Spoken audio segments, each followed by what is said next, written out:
Good evening, everybody, and welcome to Carving It Up Live right here on Twitter, as well as the Carving It Up YouTube channel and the Grid Network YouTube channel.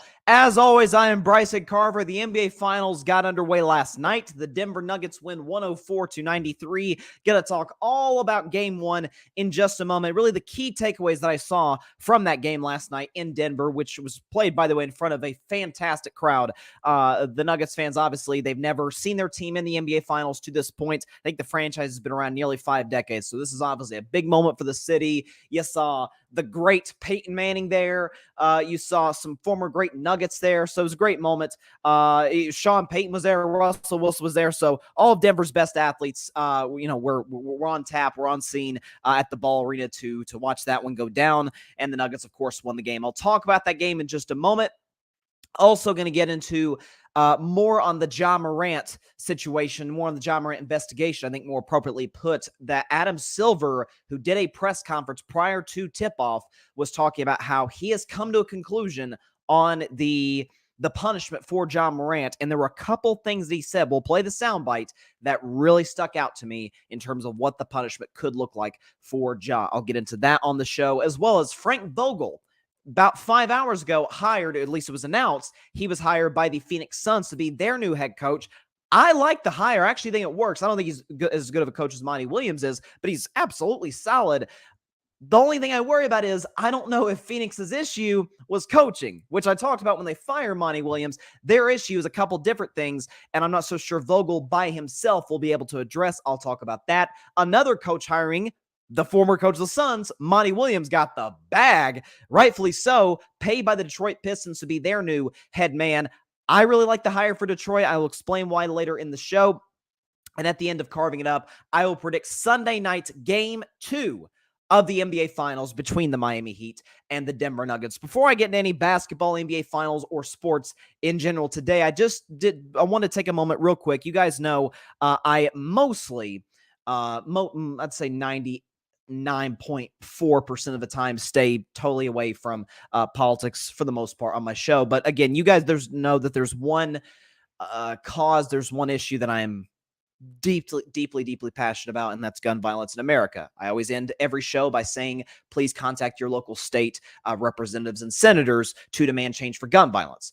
So I'm wearing this hoodie. I've worn it before, the WNBA hoodie, not just to support the league, but also that was Kobe Bryant's, what he wore to his final NBA game, he and Gigi Bryant. So kind of carrying Kobe's memory as well as honor the WNBA, but it's also an orange hoodie. And today is National Gun Violence Awareness Day. So I think what I want, sort of the message I want to get out through this is that we hear about solutions, and this is why I say call your local state leaders, is that everybody has a solution to the problem. But at the end of the day, and I've talked about this anytime there's been a mass shooting on the show, that there is no one problem to fix it, or there's no one solution to fix the problem. It's a plethora thing. It's a very nuanced issue. But can we come to the table? Can we discuss it? And for the love of God and everything that is good, could we please come to the table, discuss things, and please get some legislation passed to stop gun violence? There's going to be a number of protests around the country throughout the weekend. So, definitely, however you can get involved in those, please do so. And like I said, just wanted to take a moment to sort of spread that message today, because like I said, it is something that is very, very, very important to me, and important to a lot of you as well. So if you don't get the chance, haven't got the chance to wear orange, definitely don't pass up the opportunity to not just honor the innocent lives that have been lost due to this issue, but also to demand change in America for a problem that is just rampant. So from that, let's get to the NBA Finals. Denver won 104-93 last night in a game that they controlled mostly throughout. Miami made a run. I tweeted this during the game last night. I almost put out a tweet talking about, hey, I always put a summary tweet after finals games, like kind of summing the game up in, 280 characters or less. And all of a sudden, Miami goes on this, what was it, a 8-0 run to make it a 13-point game. They fought back. That Haywood Highsmith kid, by the way, nice player. He'll definitely get more and more minutes for the Heat as the series goes on. But the Nuggets throughout controlled the tempo, controlled the game. Joker had an unbelievable performance. I actually saw this stat. He had 14 assists. He obviously 27 points, 10 rebounds, 14 assists. But the 14 assists is the first double-digit dimes game that we have seen from a center in the finals since the late, great Bill Russell, which I stepped back. I was like, wow, I can't believe it's been that long. Because we've had, obviously not great passing big men of the likes of Jokic, obviously. He's the greatest passing center we've ever seen. But we've had some good ones in the past. I'm just surprised that it's taken this long for a center to record 10 assists, which Jokic obviously did last night, and then some +4. Jamal Murray had a fantastic night, as he's done all playoffs long, averaging 27. He was 1 point off of his average, 26, 10, and 6. Did it on efficient shooting from the field, 2 for 7 from 3. I thought Aaron Gordon had a spectacular performance, particularly in the first half. 7 for 10 for the field, 16 points. Got to the line, was excellent defensively. It was a team effort for Denver.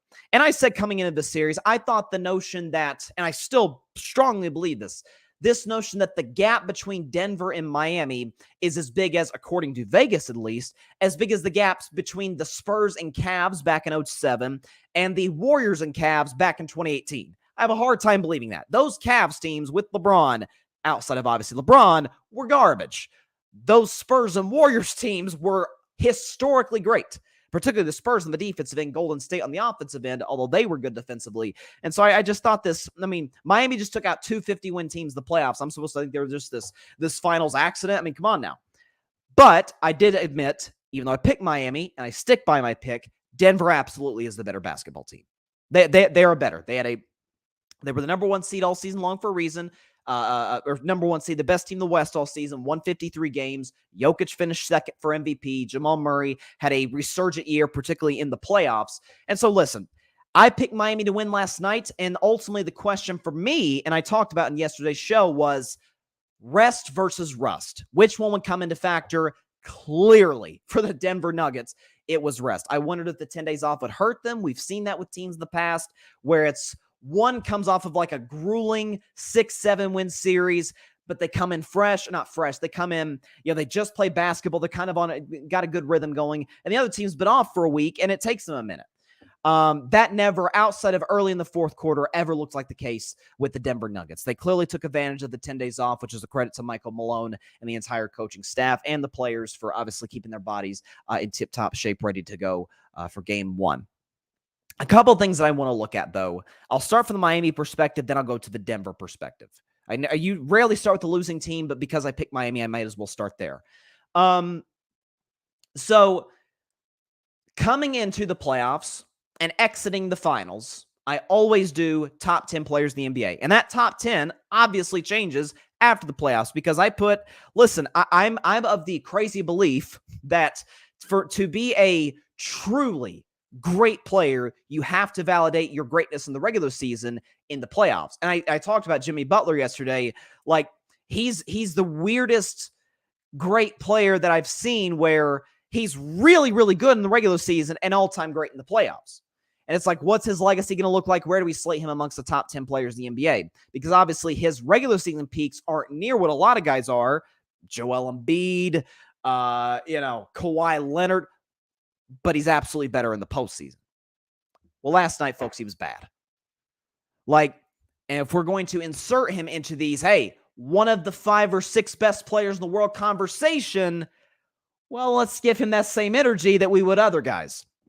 Reality of the situation is that if Steph Curry, if LeBron James, if Giannis Antetokounmpo, if Kevin Durant, if Joel Embiid, if Nikola Jokic had went 6 for 14 from the field with 13 points, not gotten to the free throw line once, we would be hard on them, and rightfully so.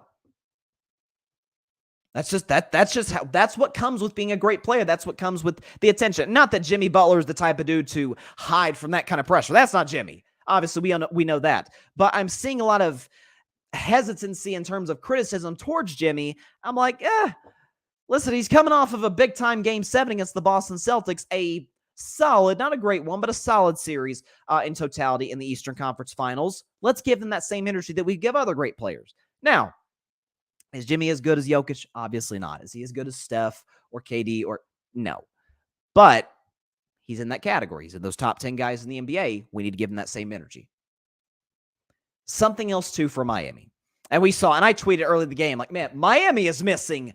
They're not missing threes. They're missing wide open looks. I mean, Max Strus, God bless him, went 0 for 10 from the field, 0 for 9 from 3. It just wasn't his night. Like, you could tell about midway through the second quarter, he missed a wide open 3. I'm like, yeah, this is not going to be Max Strus' night tonight, unless he just goes in the heater in the second half, and he obviously did not. But I saw this. ESPN put this on Twitter this morning. Okay, this is according to Second Spectrum Stats. The Miami Heat on wide open threes in game 1. And for those of you that are like, well, what classifies as a wide open 3? It's if the closest defender is 6 or more feet away. That's what classifies, according to Second Spectrum, as a wide open 3. Miami shot 31%, 5 for 16. So again, great looks. Max Strus got good looks. Jimmy Butler got a couple of good looks. Kyle Lowry, who was solid last night, I thought he played pretty well, but he got some decent looks and wasn't able to cash in. Miami just missed shots, Sometimes that happens. Now, here's the good news for the Heat. They just finished a series against the Boston Celtics in which, according to Second Spectrum, on wide open threes, throughout the course of a series, they shot 49%. Now, do I anticipate they'll do that in game 2? I don't. Making over 50% of your threes as a team is really hard to do. And if you do it, you're very hard to beat. But somewhere in between, could you shoot 41, 42%? That could potentially be a winning formula for Miami, of course, if they do everything else well. But you also potentially, according to reports, could get Tyler Hero back as soon as Sunday. The early reports were saying, hey, Tyler could come back game 3. Now they're saying he's testing out the hand. He feels good. He might be ready to go on Sunday, which, if he is physically ready to go, if he's not rushing it, will be huge for the Heat. That's a 20-point-per-game guy and an excellent three-point shooter.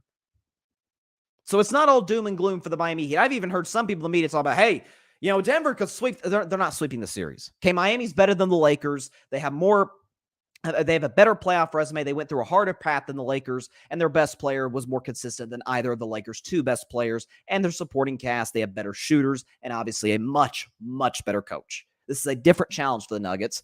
Likewise, Denver's a different challenge for Miami than what they faced.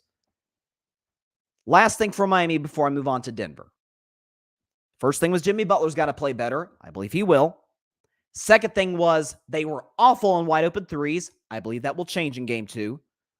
And the third thing is, and Miami has struggled. This is probably the thing I'm least confident will happen in game 2 for the Heat, although I could see them making a statement first quarter and doing so.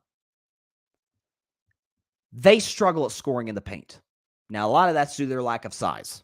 Outside of Bam, they basically have no bigs. Kevin Love, you could sort of classify as that, but he's never, well, he kind of was early in his tenure in Minnesota, but he's mostly a stretch 4 guy. That's mostly been his game. So and Kevin Love barely even plays for the Miami Heat in these playoffs. So, you don't have to put him in that discussion. But it's a lot of guards. Jimmy Butler, Gabe Vincent, Kyle Lowry, Max Strus, Duncan Robinson, Caleb Martin, Haywood Highsmith, who played well last night. Like, that's mostly, the guys they put out there. That's mostly their rotation. Outside of Bam, who, by the way, I'll get into the Denver aspect of things in just a second, but you could say if you're a Denver fan, like, hey, Bryson, I get Miami didn't shoot well, but Bam also played amazing. I mean, Bam, what did he give you? 26? Yeah, 26 on 13 for 25 for the field with 13 rebounds. You'll take that any day of the week for the Miami Heat if you're the Heat, especially how he played in the last series against Boston when he really struggled against the likes of Al Horford and Robert Williams. So if you're Miami today, there's a lot to be optimistic about. You anticipate you'll shoot better from 3, but you've got to attack the paint. Folks, the Heat shot 2 free throws, which, according to ABC during the game last night, is the record low for a team in a finals game. They shot 2 free throws. They didn't attack the paint. Jimmy Butler said as much after the game, like, we got to change that in game 2. Because the thing is, as great as Jokic is, and he is spectacular, who I'll get to in just a moment, he's not a rim protector. Like, you can get buckets in the paint against Jokic. I anticipate Miami could attack that in game 2. Because the thing is, Jokic doesn't present those same challenges, those same matchup issues that Horford and especially Robert Williams, one of the best shot blockers in the league, that those 2 guys did for Boston. or that, say, a Mitchell Robinson posed for the Knicks in round 2, like a Giannis or a Brook Lopez possessed in round 1. If anything, the Heat should be more successful scoring in the paint in this series than any series, which could then open it up for the three-point line, for guys to, knock down good looks from 3. So again, I don't think it's doom and gloom for the Miami Heat. Spo will make adjustments, and the Heat will come out with a better game plan in game 2. As for the Denver Nuggets, obviously first finals game in their history, and their first finals win in their history. I want to talk about the Joker first, Nikola Jokic, who certainly would have a very, very strong case should they win this series, and if he wins finals MVP, for him to potentially be the best player on the planet. Again, 27, 14, and 10. That's kind of what he's been doing all playoffs long. Averaging a triple-double, shooting darn near 60% for the field, and darn near 50% from 3. Coming into this game, he's shooting like 47% from 3. It's ridiculous what he's doing out there. Here's what's tough for Miami against Jokic, and here's what Denver, I think, is just going to keep going at.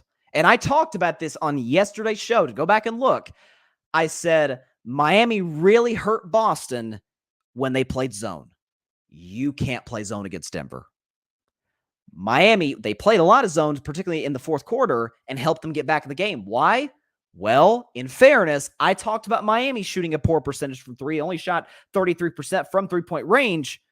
Denver only shot 30%. Michael Porter Jr. really struggled for three-point range, 2 for 11. You anticipate he won't play that bad again in terms of shooting the basketball. So, but if again, it's like pick your poison, essentially, defending Jokic and the Nuggets. If you play man-to-man, well, then Jokic's just going to kill you in the pick and roll. He's going to obliterate him and Jamal Murray, the dribble handoff. But if you don't play it, well, Jokic can either score in the high post with that little floater he's got, or, back it down, and he's obviously got fantastic footwork and get buckets down low, or he can kick it out to an open shooter. And again, that's exactly what he did against the zone. If you watch the tape, they just missed a lot of threes. So Jokic was often having to say, okay, if they're not going to make him, I'll just have to score. And obviously he's very, very capable of doing that. So to me, that's the biggest concern if I'm the Miami Heat. And if I'm Michael Malone, the Denver Nuggets, keep going out until they stop me. Again, I having the type of offensive weapon that I have in Nikola Jokic, why would I stop going away from that? And they really didn't all night. And if Miami, which I anticipate they will likely do most of game 2, play a lot of man-to-man, okay, just go Jokic the pick and roll, dribble handoff with Jamal Murray, or they did it, at times with guys like Bruce Brown, with KCP. Just do that. And then you get a mismatch down low against Jokic, and he could go to work and do what he does. So that is why he is. I saw on I was watching First Take this morning. They were talking about hardest players to guard. He is one of the 2 or 3 hardest players to guard for a totally different reason than a Kevin Durant, than a Steph Curry, than a Kyrie Irving, who's got the best handle in the league, than Giannis, who just beats you down with his pure strength and physicality. Jokic can do that. He is, after all, 280 pounds. But he's also a great facilitator. He's as good of a facilitator as we've seen most point guards in the NBA. That's what makes him so special and so dangerous, and what you're seeing certainly in this series, because, again, outside of Bam, who does Miami throw at him? And even Bam struggled, because the reality is most bigs struggle. AD struggled. Ayton in the second round got obliterated. And Karl-Anthony Towns struggled against Nikola Jokic in the first round. Like, it doesn't matter who you put on him, he's going to do what he does. That's what great players, truly great players in the league do. Doesn't matter the matchup, they're still going to get theirs. And that's what I expected coming into the series, even despite picking Miami, is that I know Jokic is going to be Jokic. I have confidence Jamal Murray will continue his playoff tear, which, again, he did last night. Played very well, hit some, just tough shots from the mid-range. He loves that little fake turnaround fadeaway shot in the mid-range. It's a beautiful, beautiful shot by Jamal. The question is, will the others step up? Well, last night it was Aaron Gordon. Could it be Kentavious Caldwell-Pope in game 2? Could it be Michael Porter Jr.? Again, only 2 for 11 from 3. Could he bounce back in game 2? Certainly capable of doing that. So for Denver, you should feel good about this win. They played well offensively, only held Miami to 93, which let me check, is the lowest point total they've been held to since. Let's see what we got here. Okay, Miami has not been held to a point total that low the entire playoffs. So you'll take that. We think Miami's the better defensive team, but they struggled scoring last night, in large part because they couldn't buy a three. Again, if they just make a few of those, if Max Strus cashes in one, if Jimmy Butler makes one of the ones that he missed, he got a good look from three at one point in the game, maybe we're having a different conversation today. But if Denver makes their threes, only shooting 30%, maybe we're also having a different conversation. So again, the adjustments in game two, this is why I talked about yesterday, why I'm so excited for. The biggest reason I'm excited for the series is the coaching matchup, because Spo's the best coach in the league. I think we pretty much agree on that. But Michael Malone is proving what I've said for a long time. He's really good. He makes adjustments. He's the first coach ever to lead his team to back-to-back series with a 3-1 comeback, which they did in the bubble. So what will Denver's adjustments be? Curious to see that. Got a comment here from John Rivera. What's up, John? He was on the show yesterday. They not winning the championship, LOL. Denver got this. Okay, so you think it's John thinks it's a wrap. That seems to be the overwhelming consensus that I'm seeing today. Is like, oh, series is over. Well, at the end of the day, Denver did what you want the home team to do in game one of the finals, or of any series for that matter. They took care of home court. But if they lose game two, well, all of a sudden, momentum sort of shifts Miami's way. We talk about Denver hasn't lost a single game at home in the playoffs, and that has continued. Miami's only lost one, and it came with 0.2 of a second left. I'm sorry. My bad. I'm so sorry. That's incorrect. No, they lost game 4 against Boston. I'm sorry. My bad. Got to check myself there. But the coaching matchup's going to be really interesting. I'm excited to see that. And again, I talked about also with Jokic yesterday, and then I'll move on to the Frank Vogel hiring by the Suns. I talked about too with Jokic is that he won't be in the top 5 big men of all time. Forget big men, because that would include guys like Duncan and, great power forwards, Moses Malone, Dr. J. Just talking strictly centers. He won't be in the top 5 centers of all time with a win and a finals MVP, but he'll be knocking on the door. He'll be in line. He'll be walking up to the front door, Well, the admission quite to get in now. If let's just say Denver won back-to-back titles next year, I'm getting too ahead of myself because they've only won game 1. But if they won back-to-back titles, it's like, oh man, this is with his skill set. Because again, we've never, ever, ever seen a center quite like Nikola Jokic in terms of doing it to the level that he does it. Again, I think of Domantas Sabonis' dad, who was a really good player back in the day in the 90s and early 2000s. He's a similar guy, but his peak was never to Jokic's peak. Some of that's because the game has changed. I think Sabonis would have been a great fit in today's NBA. But like I said, he's one of the most unique players that we've ever seen. Almost, he reminds me of, I don't know, I'm doing a cross sports reference. Maybe this is going a step too far. Call me out if it is. He almost reminds me a little bit of Shohei Ohtani, where it's only time will tell with Shohei, but will he change the game in terms of being a two-way player, being an ace, and being a massive threat at the plate? Whereas with Jokic, yeah, big men score, they rebound. They don't pass like that, obviously. And 14 assists, I mean, that's kind of what he's done all playoffs long. It's what he's done for the majority of his career, certainly here in his prime. I don't know. I think it's a really interesting way to look at it. So couple of coach hirings. I'll get to one, and then a couple segments after this, I'll get to another. First one, Frank Vogel today, hired by the Phoenix Suns to be their new head coach. He has signed, I think, over $30 million plus deal to go to Phoenix. Let me make sure I get the deal right, because I want to give, I think Woj and Shams both reported it as they usually do. Yeah. So hold on. Shams had the terms of the contract, if I can pull this up. Okay. Shams reported earlier today that Frank Vogel has signed to a 5-year, $31 million contract. So Certainly got the bag, no question about it. And he will be the new head man in Phoenix. This will be his 4th destination. He coached in Indiana, in Orlando, and obviously most recently with the LA Lakers, winning a championship there in 2020. Now, I think one of the bigger Frank Vogel defenders out there. Check the tape a show a year ago, last April of 2022, when the Lakers fired Vogel. I said, Vogel's not the issue there. Like, the roster sucks. The roster does not fit. The roster is old. It seemed like Charles Barkley was the only other person in the media willing to say that before the season started outside of me. I called the Lakers season 2 years ago, and that's pretty much what it was. Vogel won the issue. Again, if Frank Vogel's a chef, you're giving him the ingredients to make a great steak, but asking him to make, pumpkin pie.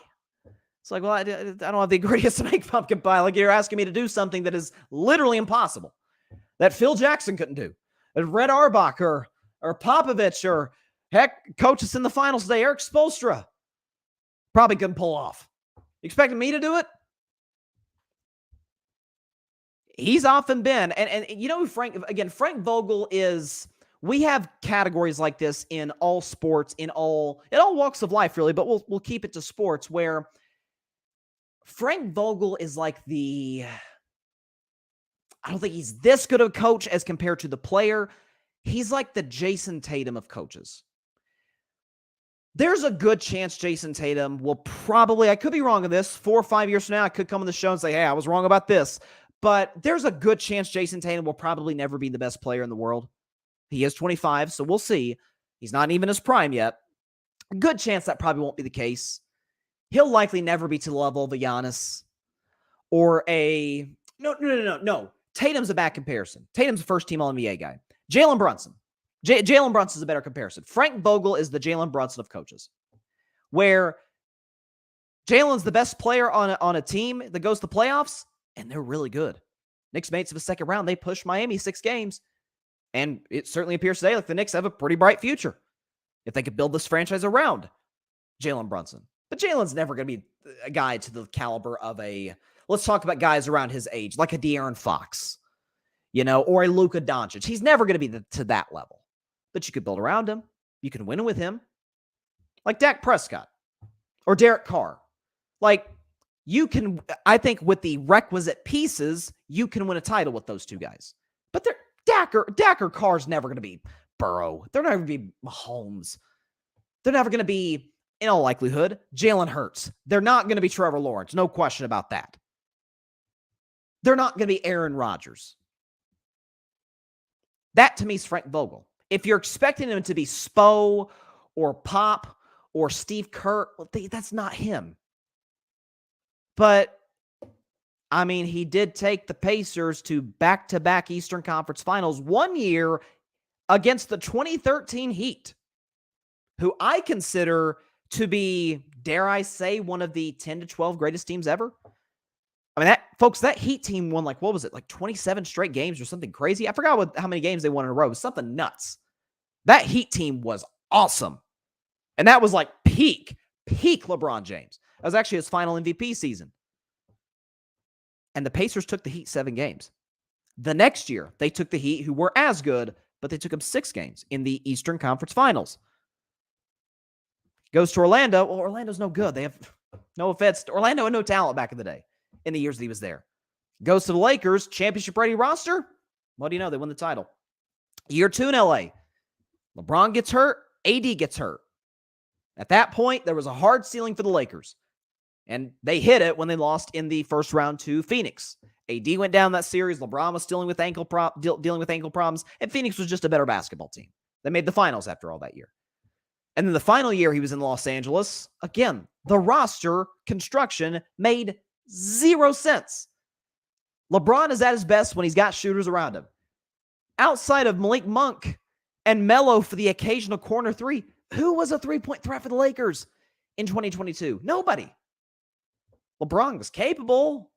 He could knock down three from time to time, but you got like Rondo, who they moved on from, and DeAndre Jordan, who they also moved on from, and And obviously, Russ, we know he's never been a good three-point shooter, and neither is AD. That's not his game. Trevor Ariza, who is old. I mean, come on. You really thought Frank Vogel or anybody was going to win with that roster? So I like the hire by Phoenix. I don't think he's Monty Williams, who I'll talk about later on the show. I don't think he's quite necessarily the culture builder that Monty Williams is. But he's a type of coach where if you give him a ready-made situation, he's pretty successful. Here's the issue, though. I don't think Phoenix's problem is coaching. Never did think it was coaching. Now, did Michael Malone, in my view, coach a better series than Monty Williams? Yeah.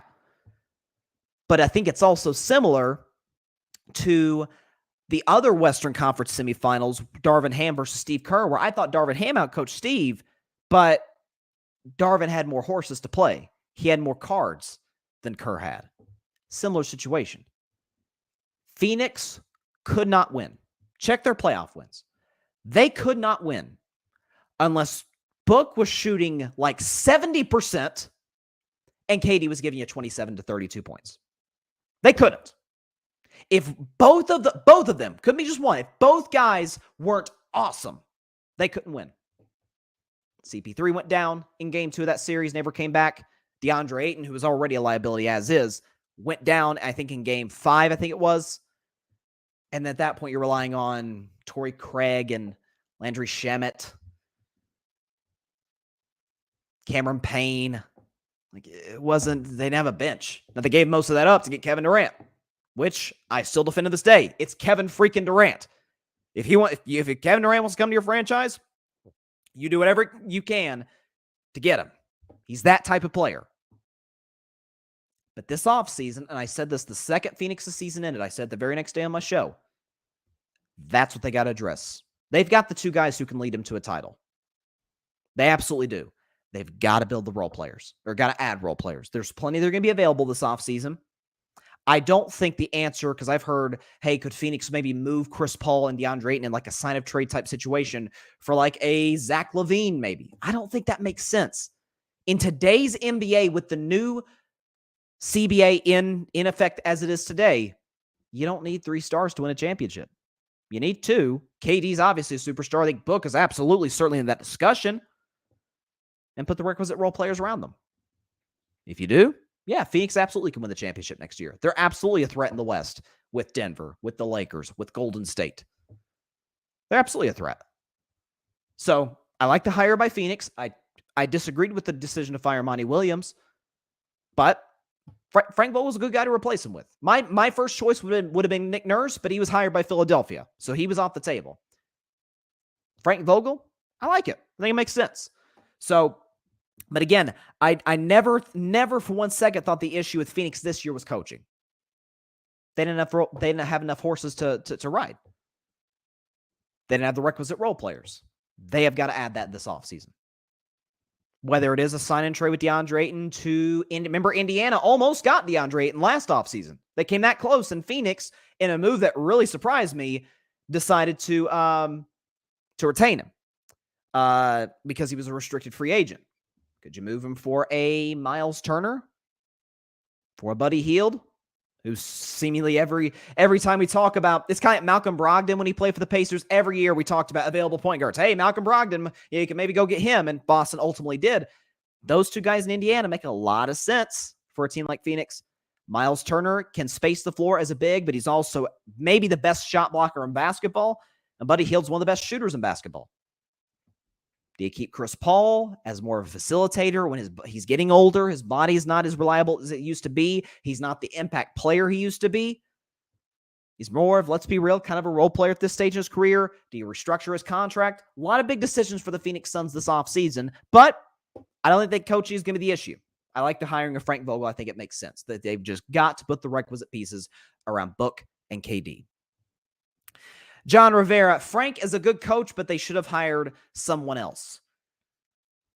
Aside from like a Mark Jackson, you guys know I'm a big Mark Jackson guy as a Warriors fan. Who else was out there? Again, Nick Nurse would have been my first choice, but again, he went to Philadelphia, so that's off the table. By the way, his number 1 assistant went to Milwaukee. I mean, who would you hire? Doc Rivers? No, I'm taking Vogel over Doc Rivers any day of the week. Like, I don't know, unless there was like a hot assistant out there that everybody was high on, I couldn't really see that working. Patrick Brown, the 2013 Heat. Yeah, thank you, Patrick. 2013 Heat went on a 27-game win streak. It came to an end versus the Bulls. Arguably the best Miami team in franchise history. Yeah, 100%. 100%. Patrick, the streak ended in Chicago after a WWE-type game, which Miami couldn't combat, but Miami had the last laugh in the first round en route to winning the finals over San Antonio, a series against the Spurs in which Kai, to me, the top three clutchest shots in finals history. You could say Jerry West half-court shot for sure would be in that discussion back in the day. To me, the top three clutchest shots in NBA finals history. Ray Allen, number one, because, bro, you're down 3. You have to have a 3 to send the game to overtime. You are 5 seconds away from your season coming to an end, and he doesn't make it. He swished that thing. I mean, nothing but net. Beautiful shot off the offensive rebound by Bosch. Tim Duncan should have been on the floor on that possession, for the record. That number one, Kyrie shot number 2, as much as it pains me to say as a Warriors fan, and MJ shot 98 at 3 to beat the Jazz.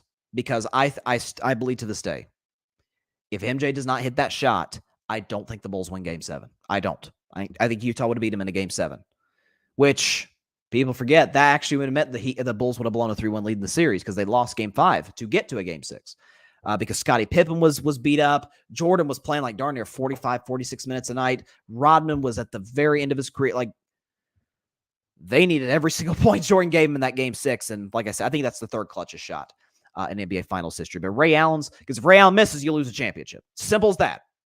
Whereas Kyrie's, if you miss, well, maybe you get it. Maybe the Warriors don't score again. It was the most brutal 4.5 minutes of my Warriors rooting life, which was Clay hit a layup with 4:32. I think it was 4:32 left in the quarter, and we did not score after that. Still haunts me to this very day. Okay, good point, Patrick. I kind of hoped that Phoenix would have hired lured Ty Lue. That would have been the ideal head coach, but Vogel is a safe hire for now. Question is, can he get the most out of the Suns roster? Well, again, getting the most out of rosters has never been his issue. One thing about Frank Vogel, you can always count on. If you have the requisite pieces, they'll be a great defense. The thing is, Phoenix couldn't stop anybody. They faced the Clippers in the first round. Kawhi went down after Game 2. Or he went down in Game 1, tried to gut out Game 2, didn't play the rest of the series. There's no Paul George. Russell Westbrook, who played tremendous in Games 2 through 4, was awful in Game 5. Awful. He bookended it. He was terrible in Game 1, terrible in Game 5. And that sucker was tied with 2 minutes left. With Book and KD playing awesome, Westbrook playing awful, no Kawhi, no Paul George, and the game was in doubt with 2 minutes left. Phoenix could get stops, and Phoenix didn't have enough guys to ride with KD and Book. That's the issue. Vogel's getting the most out of talent has never been Vogel's problem. Again, I'm looking right now at his wins per season.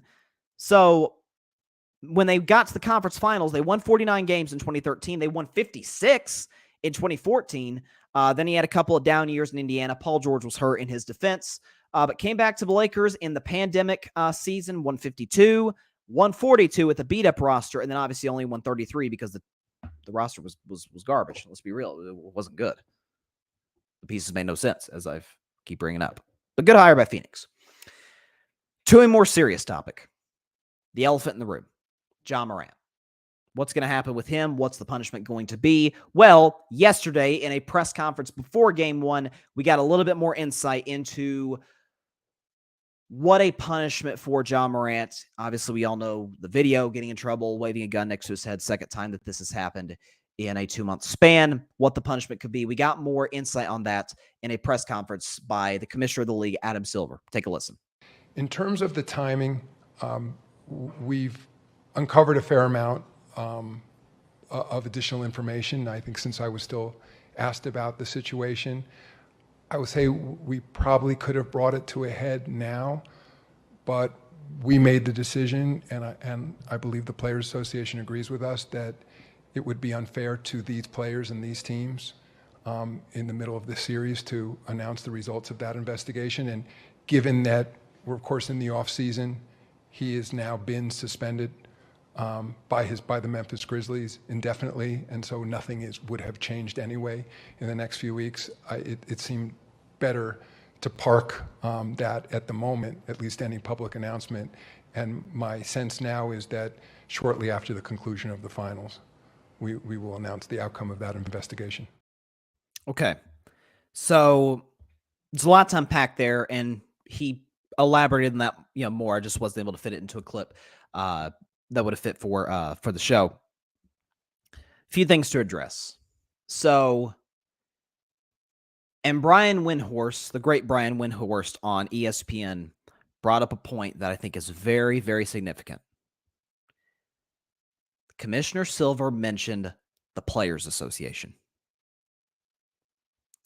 Unless it is now the NFLPA is a little bit different, but unless it is a very serious situation, NBA PA is almost never involved. Never. The fact that they were involved in this suspension as heavily as Adam Silver is alluding to, that's a sign that Ja Morant's going to get the hammer dropped on him in terms of a suspension. Another thing you brought up, and this is kind of the thing that everybody stuck out to everybody at the very beginning of that soundbite, where he said that we've uncovered a bit of new information. It's like, oh, so they found something else. Is it related to the gun incident? Is it related to Ja's well-being? I don't know. Again, and I never got a chance to touch on this on the show. But this was, I remember when it happened. Gosh, was it? I guess it was a week ago, right? Yeah, it was May 24th when this happened. So yeah, basically a week ago, when Ja put some kind of, I don't want to be too hype. I don't want to be exercise too much hyperbole, but kind of concerning, kind of disturbing IG stories. So he put a picture of his little sister. He said, and on the Instagram story, "Congrats, baby girl, live yours." He then put a picture of him and his mother, and the caption, "Love ya, ma." The next caption, he and his dad, "Love ya, pops." And then the last one, him with his daughter, "You the greatest, baby girl, love ya." And the final story was just a picture of him from behind. It said, "Bye." Now, Memphis police actually went and did a wellness check with Ja Morant, because seeing these, it was like, wow, that's because we've seen situations rather, where a public figure has put things on social media that would imply that they might be about to harm themselves. That kind of resembled what Ja was saying in these IG stories, kind of resembled that type of language. And so, rightfully so, everybody was like kind of concerned about him, really concerned about him. Now, some have speculated, hey, is this Ja trying to win a sympathy vote? I don't know. I've always been somebody who, when it comes to one's mental health, I've always been one like kind of step back and like, okay, that's everybody's own, personal journey. Does the bit of information that Adam Silver alluded to, does that have to do with anything similar to this? Because this incident came about, what, 2 weeks? Yeah, about 2 weeks after, about a week and a half, really, after the IG Live, the second IG Live. So you have that aspect to it. And finally, and I think Adam Silver is 100% right on the money. And I remember talking about this aspect of the punishment for Ja on the show when he first got in trouble, when, as the commissioner pointed out, the Grizzlies indefinitely suspended Ja Morant. The last thing the league wants to do, or wants to happen, is for this to overshadow the playoffs. Or to, in this instance, overshadow the finals. This is the pinnacle. This is the peak. These are the best two teams left. This is the NBA championship. And like he said, it'd be disrespectful to the Denver Nuggets, to the Miami Heat, for this to be the story. And so they're going to wait till after the series is over. That definitely. Listen, if it were a 5-game suspension, a 10-game suspension, they'd have put it out.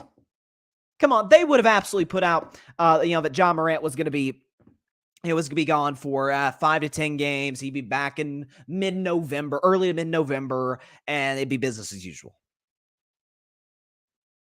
To me, and I don't want to speculate too much, I don't know what the league has found. I'd be very surprised if these IG stories, Ja's well-being, did it come into play. Because Ja, as we found out when there was a wellness check, this was just Ja Morant's way of announcing that he's taking a break from social media. Well, if you're going to take a break from social media, then just say so. That's what most people who do take a break from Instagram, Twitter, whatever, they say, hey guys, I'm going to take a break from social media. I'll come back when I feel I'm in the right mind space to do, the right headspace to do so. Okay. That's not what Ja Morant did. So, as I've said and will continue to say, I wish the kid the absolute best. The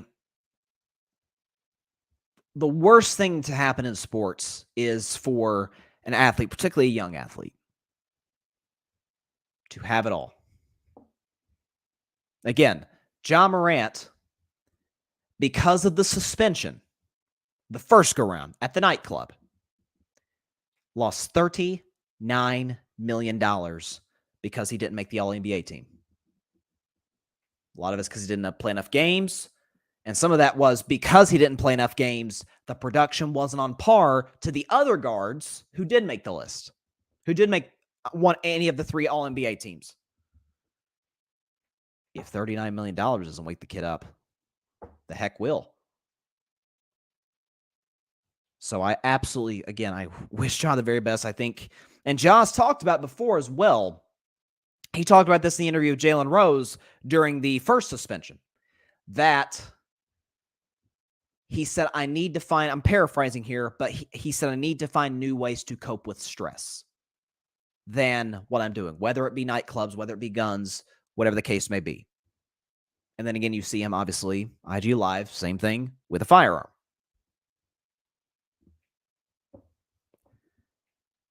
To me, not only does the NBA need to drop the hammer in terms of a suspension, but they got to do at least help. You can't legislate entirely, but in my view, they need to at least do their part to try and help Ja, the man. Ja Morant, not Ja Morant, the superstar player for the Memphis Grizzlies who can jump from here to Mars.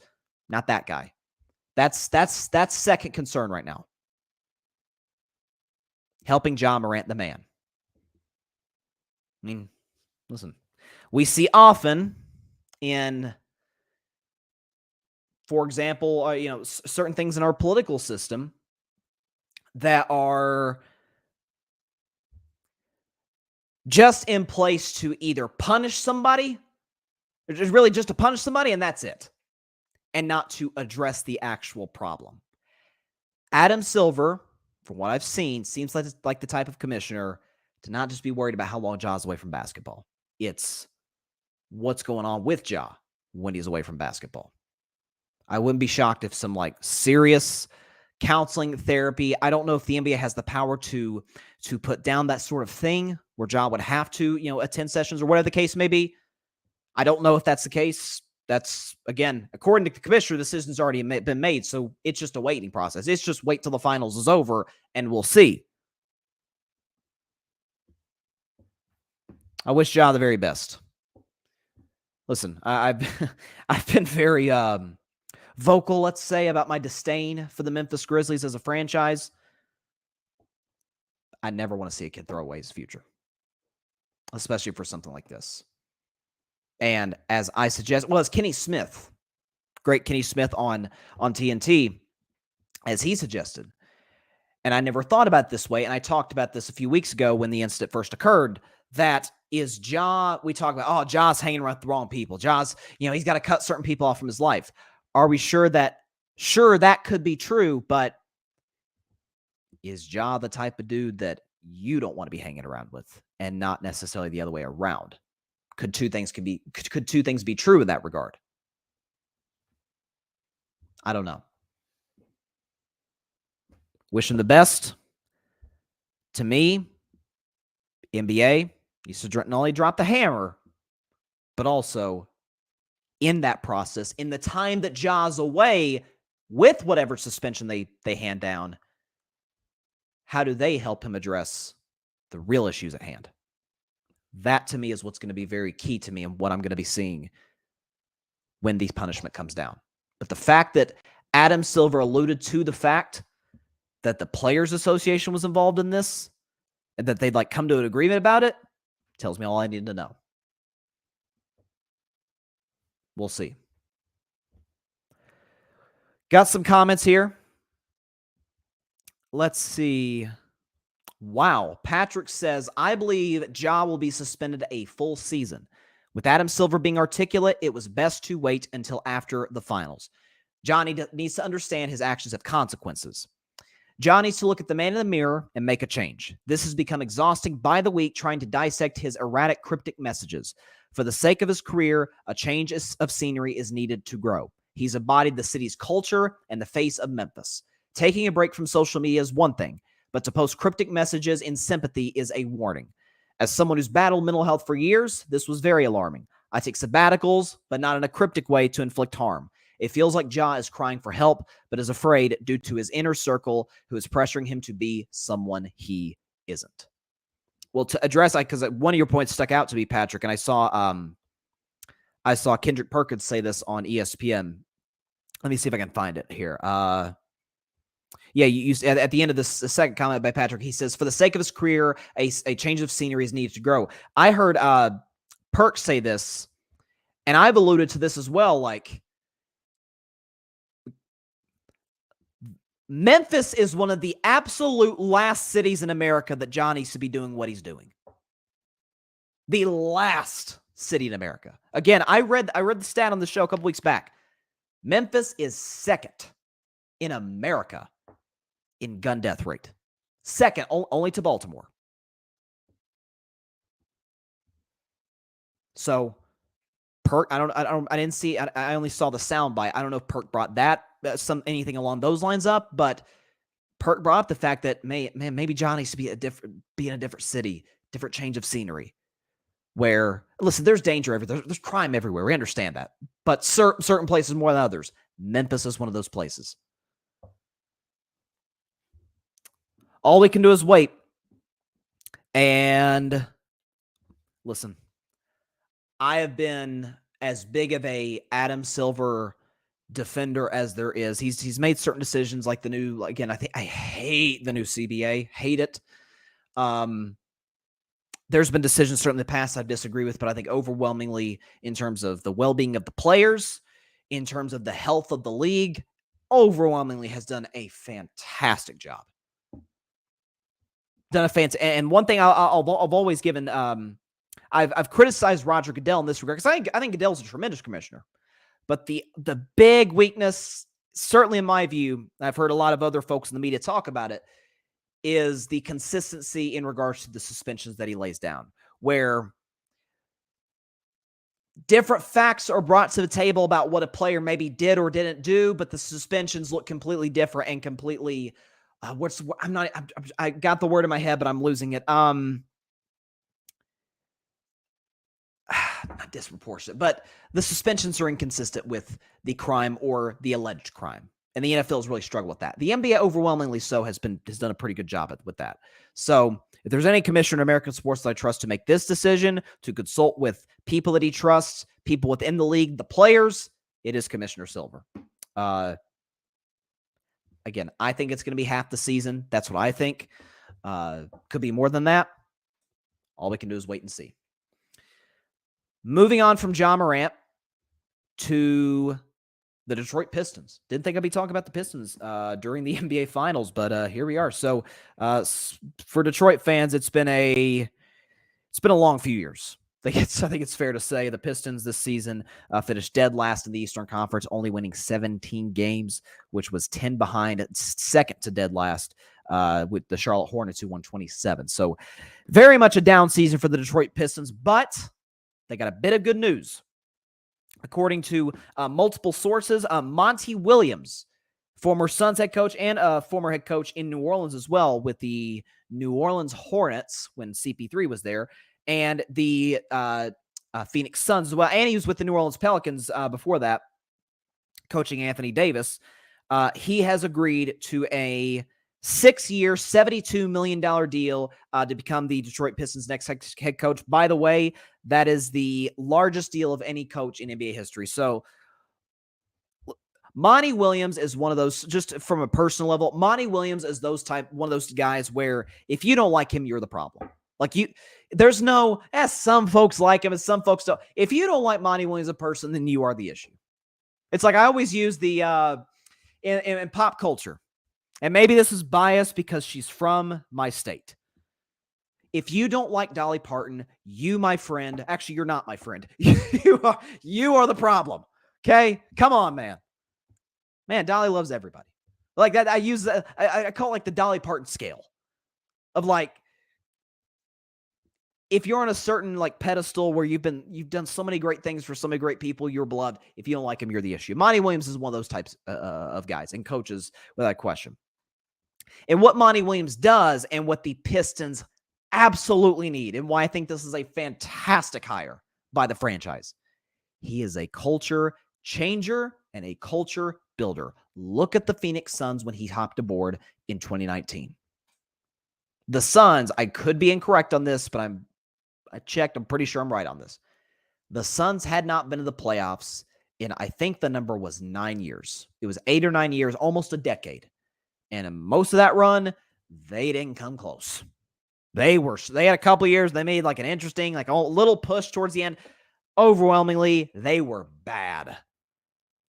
Like the Phoenix Suns highlight of the 2010s, after the 2010 Western Conference Finals when they lost to the Lakers, the Phoenix Suns highlight of that decade, of the 2010s, was in a loss. Was when Devin Booker dropped 70 on the Boston Celtics in a game that, in terms of the standings, meant nothing to Phoenix, and they lost the game. That was the Suns highlight. Monty Williams hops aboard. In 1 year, they're kind of in playoff contention. They're making a push. They're good enough to qualify for the bubble, and they go 8-0 in the bubble and come that close to making the playoffs. Weren't able to jump Memphis or Portland. The next year, they add Chris Paul, and they're 2 wins away from winning the NBA championship. Last year, 65 wins. Obviously, the season came to an end in embarrassing fashion to the Dallas Mavericks in a game in which they were down 30. Was it 30? It might have been 40. I don't know. They were down huge at the half. I think it was 30. And then this year, and Monty deserves blame for this, even though the roster wasn't good, they were not supposed to win that series. That's why I picked Denver to win the second round. They were down 30 in the closeout game 6 at home as well. But Monty's a culture changer and a culture builder. And on a team like Detroit, who's got a plethora of young players, he's the perfect fit. Again, you're talking about a number of guys. Cade Cunningham, who was the number 1 overall pick 2 years ago. They added James Wiseman, who my Warriors took 2nd overall in 2020. You've got the kid, Jaden Ivey, who's, I believe, still on the roster. You got Jaden Ivey. You've got, what's the kid's name? They still got Isaiah Stewart. We'll see if he stays or not. Marvin Bagley III, who was, like the bust of a draft that was as good as we've seen in 2018, the draft that had, obviously, Ayton went number 1, but you had Luka, you had Trae Young, you had, Fox was drafted the year before. I'm sorry. Who else was in that 2018 draft? I don't know. I'm totally blanking. Anyways, the 2018 draft was stacked. Marvin Bagley went 2nd to Sacramento and was a complete bust. He's in Detroit now. Can Monty get the most out of him? But Detroit is going to have a lottery pick, top pick in this year's draft. Not the top pick, but a top pick in this year's NBA draft. I think 5th is where they're at, if I'm not mistaken. So they'll take one of the lottery guys. This is a very deep NBA draft. It's not just obviously Wembanyama, who's going to go to San Antonio. You got Brandon Miller from Alabama. You've got Scoot Henderson from the G League. You got plenty of guys in this draft that are incredibly talented and who Monty Williams can help develop. And what I love too, again, the contract, according to Shams, is 6 years, $72 million. The 6 years means they're giving him patience. They're giving him time to develop this young talent. Again, we have to remember where now, in fairness, at least right now, as we're sitting here today, Detroit does not have a player. We can talk about talent all we want, but as productive as Devin Booker was with the Phoenix Suns all those years ago. Like, that's what it is. It's not as productive, not as talented. So we got to be, but still a talented young roster. Still makes sense in terms of what he can help develop there. I like the hire by Detroit. Sorry here, folks. I accidentally I spilled my Gatorade. My goodness. Just making sure it doesn't get on my computer or my mic. Let's see. We got a towel or something? Yeah. Let's see. This is live podcasting, folks. You gotta take care of problems on the fly. You know what I'm saying? All right. Just get that cleaned up and out of the way. There we go. Gotta have my Gatorade on tap. It's the first time I've knocked it over. I can't believe that. It took me too long. Or I'm surprised it took this long because I talk my hands a lot. I get very, very emotional, very excited. But all in all, I think the Monty Williams hire makes sense. Now, do I think they'll be in the NBA Finals in 2025? No, I don't. But it makes sense. Okay, so there you go. Let's see. Hang on. Let's see. Just make sure it doesn't get on the mic or the computer because that would be very, very bad. Okay, so last topic for today's show. Game 2 of the NBA Finals Sunday night at 8 Eastern, 5 Pacific time on ABC between the Miami Heat and the Denver Nuggets. Let's see if we can go and get the background music going right now. Oh, hold on. We got a comment here. Oh, my man Parnell. What's up, Parnell?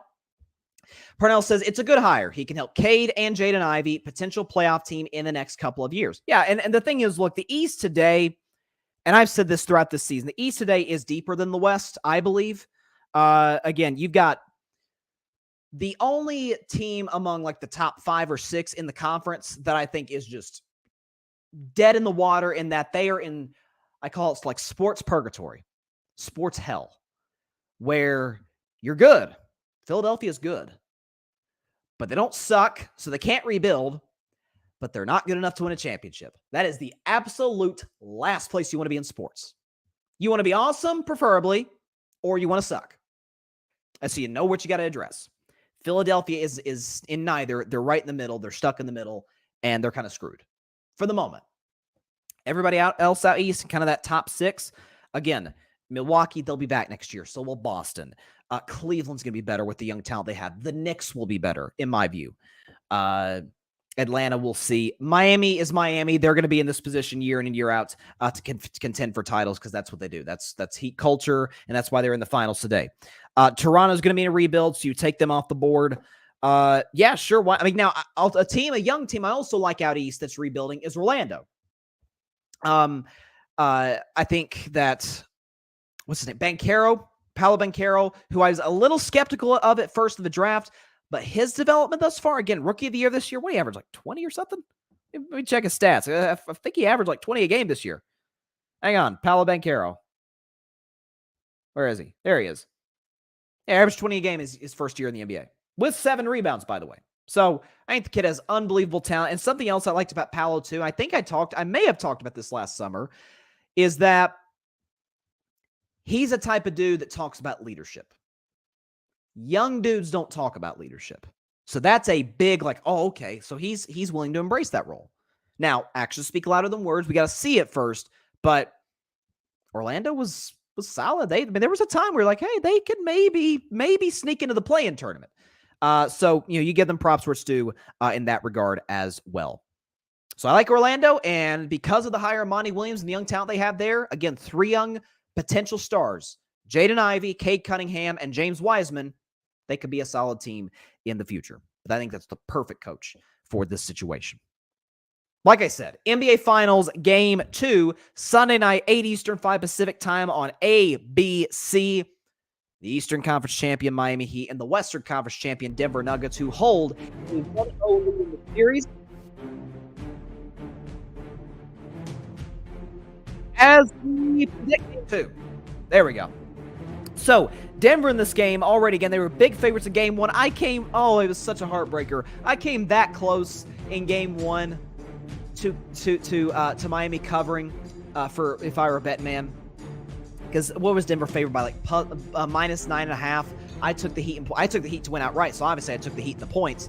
And gosh, they could have just made a couple of buckets there at the end. I'd have been right on that one. But it is what it is. You win some, you lose some. That's what makes sports great. But Denver in this game already big favorites, just like they were in Game 1, -8.5. So Vegas is all over the Nuggets today and in Game 2. Here's what I'm looking at, sort of alluding to what I said early to start today's show. Both teams have adjustments that they need to make. So for Miami, and that's what I'm primarily focusing on because they were the losing team, they are the team that's most expected to make the adjustments. Defensively,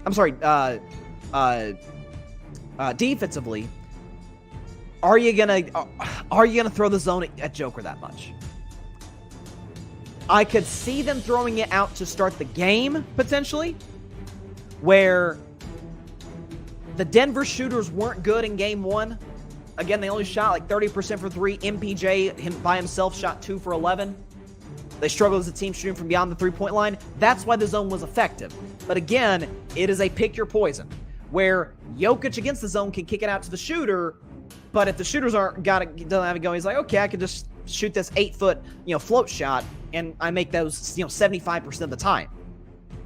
On the other hand, if you play him straight up, if you play him man-to-man, well, now it's just a dribble handoff with Murray and Jokic. Just go pick and roll over and over and over. So that's the thing for Denver, that I'm just going to keep doing that, right? Run the pick and roll if they're playing man-to-man, and just have Jokic consistently on the high post, like around the free throw line if they're in the zone. On the other hand, if you look at Miami, the one thing I would be shocked, genuinely shocked, if we don't see this in the first 5 or so minutes, is if they don't get, dare I say, 6 to 8 free throws. They shot 2 total in Game 1 against the Denver Nuggets. 2 free throws in total, which I believe tied or broke the record for a finals low by a single team. They were not aggressive. They did not attack the paint. If there's any series Miami who struggled to score in the paint all playoffs long, if there's any series in which they could attack the paint, it's this one. Because if you look at the first round series, Milwaukee has 2 amazing rim protectors in Brook Lopez and Giannis. Second round, a guy like Mitchell Robinson's a good rim protector. Eastern Conference Finals, Robert Williams is an amazing rim protector. Al Horford is capable. Jokic, as fantastic as he is in the offensive end and serviceable as he is in the defensive end of the floor, that's not really his game, being a shot blocker. So you can attack that. In Miami, I am ready to guarantee it today, will shoot better from beyond the three-point line. Again, I just read the stat off earlier. They shot 31% on wide open threes. That will improve. Max Strus will not go 0 for 10 and 0 for 9 from 3. There's potential Tyler Hero could come back. If I'm Denver, I'm sitting back and saying, I know what Joker's going to be. He's going to go for another, I'm going to say Joker goes for a 29-point triple-double. You know what? No, a 30-point triple-double. Joker drops 30, 12, and 13. 30, 12, and 13 for Nikola Jokic. But I think Murray isn't quite as good. I could see Jimmy taking him a lot to start the game and to finish the game. And I don't think that Aaron Gordon will give you quite the same performance. At that point, to me, the X factor, the 2 X factors in this game will be Michael Porter Jr. and Kentavious Caldwell-Pope. If MPJ and KCP are able to be those X factors, those difference makers in terms of shooting the basketball, Denver will win the game. Here's what I think is going to happen. MPJ will be. I don't think KCP will be. Jimmy knows you don't want to go down 2-0 to a team that's better than you. You don't. I think Jimmy comes out in attack mode from the beginning, attacks the paint relentlessly. The Heat players, just like they did in Game 7 against Boston, build confidence off that. Duncan Robinson will knock down threes. So will Caleb Martin, who can also get his own shot in the mid-range as well. Miami plays more confident. They come out with a sense of urgency. Yes, they want to steal home court, but you also don't want to go down 2-0 to begin with. I will take the Miami Heat to make the proper adjustments and win a very close game. 103-101 over the Denver Nuggets to tie the finals. Miami 103, Denver 101. They tie the series. This has a little bit of a must-win feel for Miami to it. As much as I love the Heat, and I predicted the Heat, I'm not going to say they can't come back from a 2-0 deficit, but it'll be very hard. Very hard. Against a team like Denver, who's good on the road, plays with confidence, and a Jokic and a Murray, a duo, who's absolutely feeling it right now. Put some doubt in their head, tie the series, have this thing headed back to Miami with the momentum completely flipped. Miami 103, Denver 101. Got a comment here? Let's see.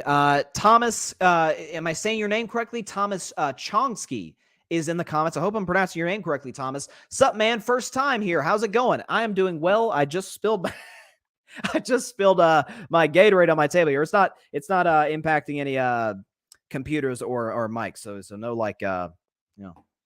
Now, I'm not going to get electrocuted on live on the show right now, but appreciate you stopping by, Thomas. And to anybody, stopping by the show, please be sure to definitely subscribe.